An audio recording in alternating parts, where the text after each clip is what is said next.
Y yo les quiero hablar rápidamente de tres temas, exclusivamente tres temas. El primero es la inflación, el segundo es el ciclo y el tercero es el mercado externo para México. Creo que eso marca, aparte del contexto mencionado musical, el contexto económico en el que deberán moverse las empresas, cómo deberán defenderse, cómo deberán cubrirse contra los riesgos que siempre tienen un lado negativo, el que nos da miedo, y tienen un lado positivo, el que nos brinda la oportunidad. El año pasado, en un podcast aquí también que Canek me invitó, en Valuers for Life, yo mencionaba las oportunidades que hay, pequeños tesoros en la oscuridad, le llamamos el año pasado. Y veíamos que la pandemia traía posiblemente algunas cosas buenas, no solo las malas. Ahorita hablábamos de cómo hemos disfrutado a la familia, pero también había el pensamiento de que, por ejemplo, industrias particulares como el transporte, los envíos, los almacenes, pudieran florecer, y así ha sido. También algunas otras industrias como la de salud o la de no touch, todo aquello que te permite moverte sin tocar las cosas, pudiera florecer.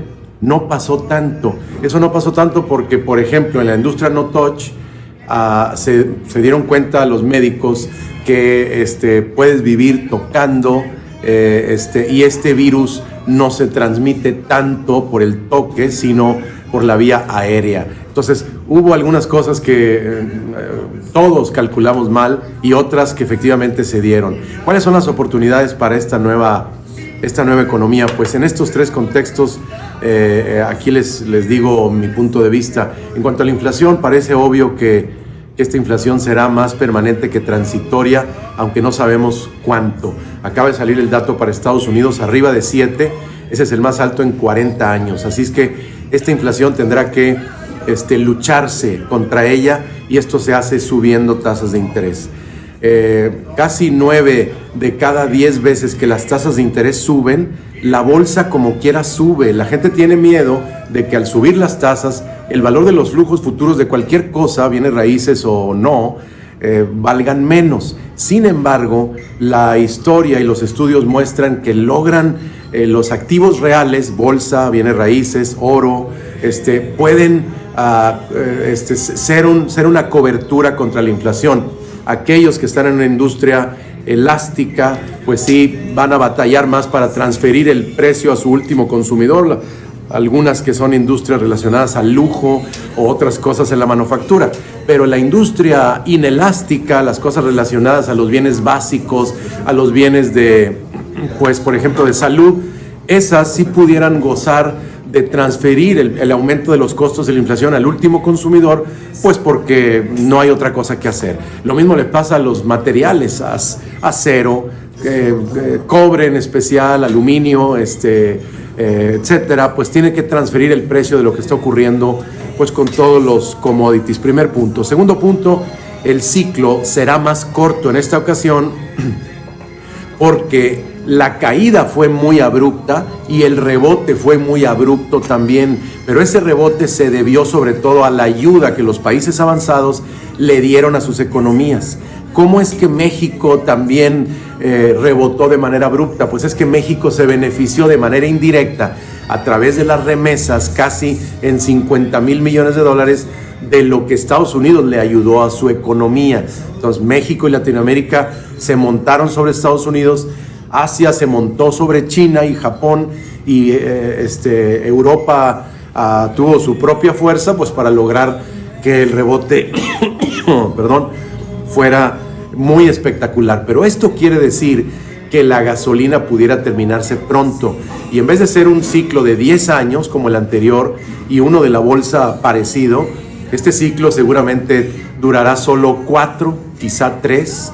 Quiere decir que a partir de ahorita, que ya lleva 1 año y medio, pudiera durar otros 2, máximo 3 años más, y después vendrá una recesión. Indicadores de esto ya se pueden ver en la curva de rendimientos, y pues también en el nerviosismo que hemos visto en la bolsa, en el escepticismo que hay en las empresas tecnológicas, que de pronto se fueron pues como una burbuja hasta el cielo, ¿verdad? Y que actualmente la gente está siendo mucho más estricta para considerar si la empresa ¿genera dinero o no genera? Y antes de este enero y febrero, en donde se han ajustado las cosas fuertemente, pues los que daban capital invertían a cualquier precio, pero las cosas ya no están así. Entonces, esa volatilidad pudiera ser preámbulo de un mercado que se quede, como le dicen los americanos, choppy, todo de aquí al verano, y después de nuevo quizá aumentar, porque sí hay bastante dinero en los márgenes, casi 7.5 trillones, y eso no es típico de cash, porque de nuevo la ayuda de los gobiernos le ha permitido a las empresas quedarse con ese dinero, no lo han gastado en inversión y lo tienen ahí dispuesto pues para meterlo a la bolsa, a los bonos, a las casas, como estamos viendo sus precios. El tercer punto es el mercado exportador mexicano.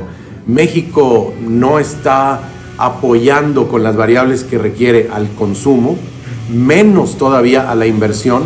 El gasto de gobierno está muy dirigido a los pet projects del gobierno mexicano, que conocemos bien cuáles son, y también conocemos bien la tasa interna de retorno esperada, que no es muy buena. Entonces, pues, si eso es la realidad en el gasto de gobierno y la inversión de gobierno, lo único que nos queda es el mercado externo, que por suerte y por la latitud 30 que tenemos acá, ¿verdad?, en Laredo y Eagle Pass, todo aquello nos va a brindar todavía estos 500,000 millones de dólares de exportaciones hacia el mercado americano. La diversificación ha sido muy buena también hacia Europa y Asia. De esos 500, como un tercio es coches, y además una industria que está recibiendo un flujo muy grande de todo el tema verde y eléctrico. Entonces, esa es la ola sobre la cual deberemos montarnos, y todo lo que derrame esa industria exportadora, y no solo es manufacturera, también sin duda es en parte financiera, en parte agrícola y de otros productos intermedios, y allá hay fuertes e interesantes oportunidades que la pandemia le dejará a México. Las tasas están subiendo, es verdad. Sin embargo, hay una oportunidad pues para continuar con la actividad de un país que todavía crece al 2%. Las tasas, bueno, hoy se anunció que hay un incremento, entonces pues esto ha mantenido el tipo de cambio estable. De hecho bajó a 20.30 el día de hoy, venía de 20.60, 20.70.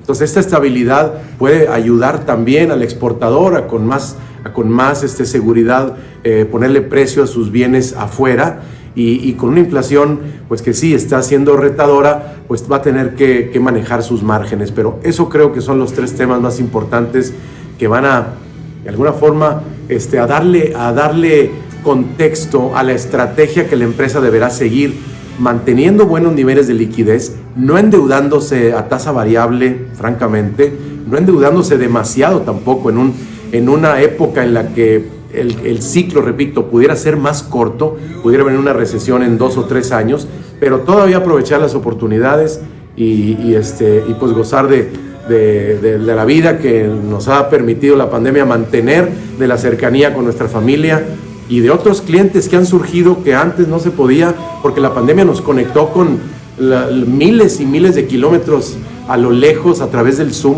y esas cosas antes no se pensaban que eran posibles y ahora lo son. Entonces, pues, ese es mi punto de vista, y le dejo la palabra a mi amigo Roberto, exalumno muy querido también, junto con Canek, y pues muy buenas tardes a todos.